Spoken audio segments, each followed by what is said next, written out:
Hello guys, ഇനി ആക്നേനോട് നമുക്കൊരു bye bye പറഞ്ഞാലോ? സോ മെഡിസിൻ എന്തായാലും വേണം, ഓയിൻമെൻ്റ് ആയാലും ക്രീം ആയാലും. എന്നാലും അതല്ലാണ്ട് നമ്മൾ യൂസ് ചെയ്യുന്ന മാസ്കും ഫേസ് വാഷിലും ഒക്കെ ഒത്തിരി ഇമ്പോർട്ടൻ്റ് ആയിട്ടുള്ള കാര്യങ്ങളുണ്ടെന്ന് നിങ്ങൾക്കറിയോ? അപ്പോൾ ആദ്യമേ അതിനുള്ള ഒരു മാസ്ക് ആണ് കേട്ടോ ഞാൻ റെക്കമെൻഡ് ചെയ്യുന്നത്. ഇത് എനിക്ക് ആക്നെ ഉള്ള ഒരാളായിരുന്നു ആൻഡ് ഇപ്പം ഓൾമോസ്റ്റ് കുറേയൊക്കെ ക്ലിയർ ആയിട്ടുണ്ട്. ആൻഡ് ഇപ്പം എനിക്ക് വല്ലപ്പോഴേ വരാറുള്ളൂ. അപ്പം ഞാൻ യൂസ് ചെയ്ത ആദ്യത്തെ മാസ്ക് ആയിരുന്നു ഇത്.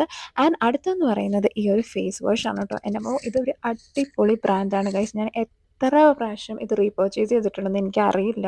എൻ്റെ കയ്യിൽ എൻ്റെ പാക്കറ്റെല്ലാം കാണിച്ചു തരാൻ. അപ്പോൾ ഇത് അനുവ എന്ന് പറയുന്ന ഒരു കൊറിയൻ ബ്രാൻഡാണ്. ഇതിട്ട് നിങ്ങൾക്ക് വൈറ്റ് ഹെഡ്സും ബ്ലാക്ക് ഹെഡ്സും ഒക്കെ നല്ലപോലെ കുറയും. ആൻഡ് ദെൻ എൻ്റെ കയ്യിലുള്ളത് ഈ ഒരു ഫോമുല ആർഎക്സിൻ്റെ മോയ്സ്ചറൈസറാണ്. ഒരു മോയ്സ്ചറൈസറിന് നമ്മുടെ ആക്നെനെ കുറയ്ക്കാൻ പറ്റും എന്നുള്ളത് ഞാൻ ഇത് യൂസ് ചെയ്തതിന് ശേഷമാണ് എനിക്ക് മനസ്സിലായത്. അടിപൊളിയാണ് ഗൈസ്. എൻ്റെ സ്കിൻ ടെക്സ്ചറിനായാലും എനിക്ക് നല്ല മാറ്റം വന്നിട്ടുണ്ട്. ഇത് ഞാൻ എന്തായാലും റീസ്റ്റോക്ക് ചെയ്യാം. ആൻഡ് ഓൾസോ ഇതിൻ്റെ സെക്കൻഡ് ട്യൂബാണ്. ഞാൻ ഇന്ത്യയിൽ നിന്ന് വാങ്ങിച്ചുകൊണ്ട് വന്ന സാധനമാണ്. അപ്പോൾ ഈ കൂട്ടത്തിൽ നിങ്ങളുടെ ഫേവറേറ്റ് പ്രോഡക്റ്റ് ഉണ്ടെങ്കിൽ കമൻറ്റ് ചെയ്യൂ.